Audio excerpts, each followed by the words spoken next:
High বন্ধুরা, তো আজকের ব্লগটা সকাল 9:30 থেকে শুরু করলাম। এখন বাজে 9:30। তো আমি আজকে ইলিশ মাছ দিয়ে বেগুন রান্না করবো, বেগুন ইলিশ রান্না করবো। তো বেগুন ইলিশ রান্না করার জন্য এই যে দেখো গাছে বেগুন, তো বেগুন তুলতে এলাম। তো বেগুন তুলতে এসে মনে হলো যে না, তোমাদের সঙ্গে একটু ভিডিওটা শেয়ার করি। তো আমাদের গাছের বেগুন তুলছি, ভাত বসিয়ে দিয়েছি, ভাত প্রায় হয়ে গেছে। তো এই যে দেখো গাছে বেগুন ঝুলে ঝুলে আছে, এই দেখো ঝুলে আছে, এই যে দেখেছো, এই যে। তো বেগুনগুলো আমি এখন তুলে নিচ্ছি, কারণ এই বেগুন দিয়েই রান্না করব ইলিশ বেগুন। আজকে খেয়ে দেখবো ইলিশ বেগুন কেমন, গাছের বেগুন দিয়ে। দাঁড়াও, তুলতে পারছি না বন্ধুরা, এক হাত দিয়ে তো। এই দেখো এতগুলো বেগুন আমি নিয়ে নিয়েছি। তো আমি হাতে ধরতে পারছিলাম না বলে এখানে নামিয়েছি। এবার এগুলোকে তুলে নিয়ে চলো তুলে নিয়ে যাই, কারণ কিছু নিয়ে আসিনি বেগুনগুলো রাখার জন্য। আমি ভাবলাম একটা বেগুন, এই দেখো এই গাছটাতে কত লম্বা একটা বেগুন হয়ে আছে। তো চলো,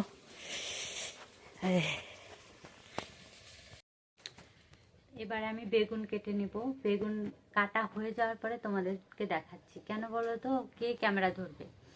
আর এখানে তো স্ট্যান্ডও নেই আমার কাছে, যে স্ট্যান্ডে একটু দিয়ে রাখবো যাতে করে সব দেখা যাবে।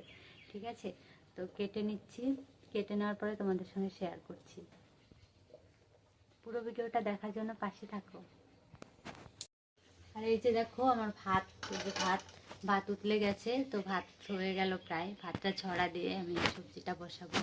ঠিক আছে, এই দেখো আমি বেগুন কেটে নিয়েছি। তো বেগুনের সঙ্গে কিছু আলু দিয়ে দিয়েছি।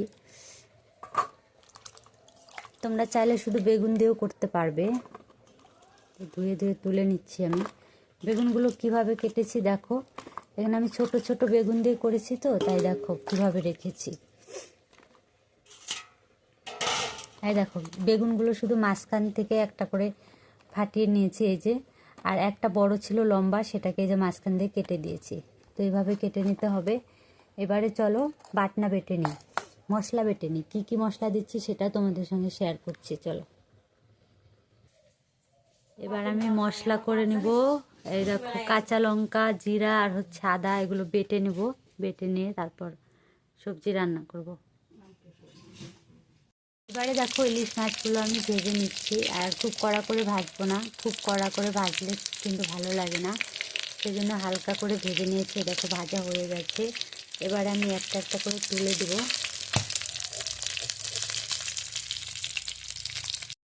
এখন কড়াইতে আমি তেল দিয়ে দিলাম অল্প করে।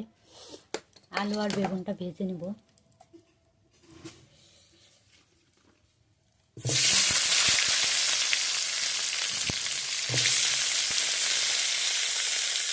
আগে এগুলো ভেজে নেব সুন্দর করে।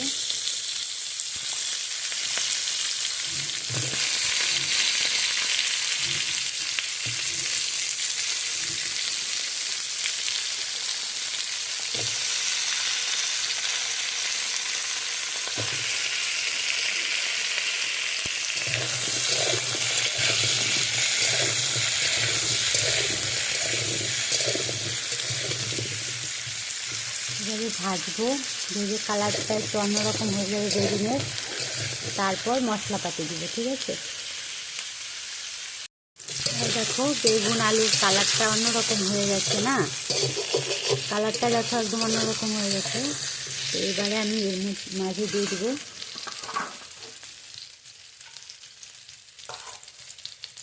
বেটে রাখা লঙ্কা, আদা, জিরে, জিরে আদা লঙ্কা যেটা বেটেছিলাম এটা দিয়ে দিলাম।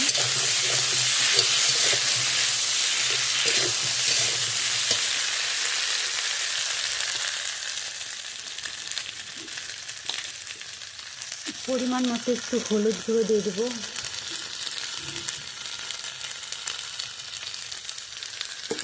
হলুদ গুঁড়ো,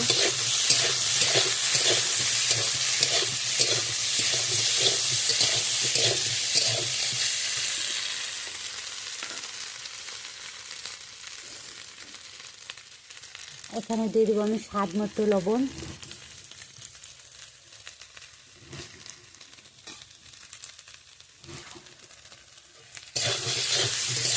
এবার আরেকটু সুন্দর করে ভেজে নিতে হবে, ভালো করে কষিয়ে যেন মশলার কাঁচা গন্ধটা না আসে।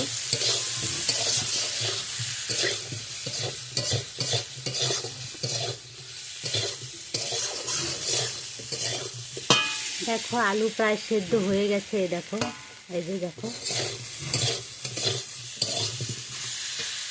এবারে ভেজে নিচ্ছি।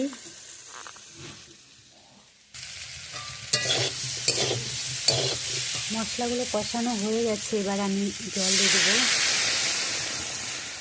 দেখো কেমন ধোয়া হয় জল দিলে।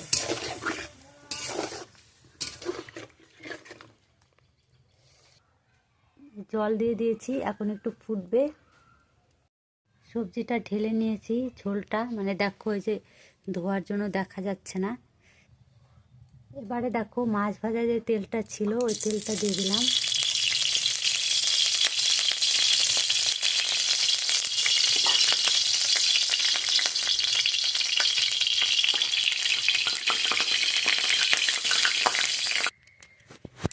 এবারে দেখো এই যে একটু জিরে ফোড়ন দিয়ে দিলাম।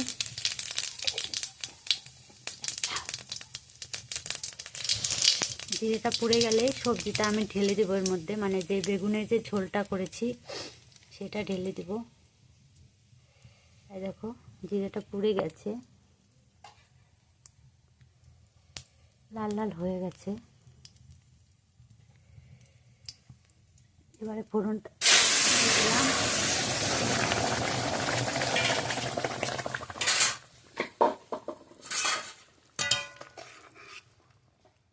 ফোড়ন দেওয়ার পরে এবারে আমি মাছগুলো দিয়ে দেবো।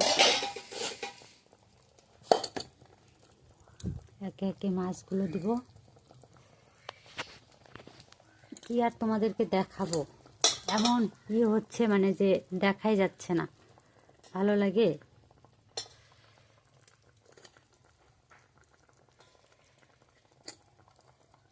সব মাছ আমি দিয়ে দিলাম এর মধ্যে।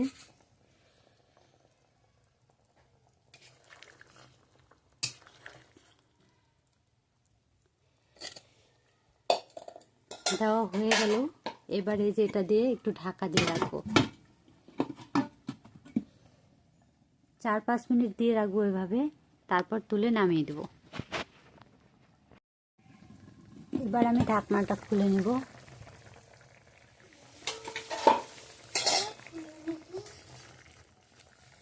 এই দেখো হয়ে গেছে, এবার নামিয়ে দেব।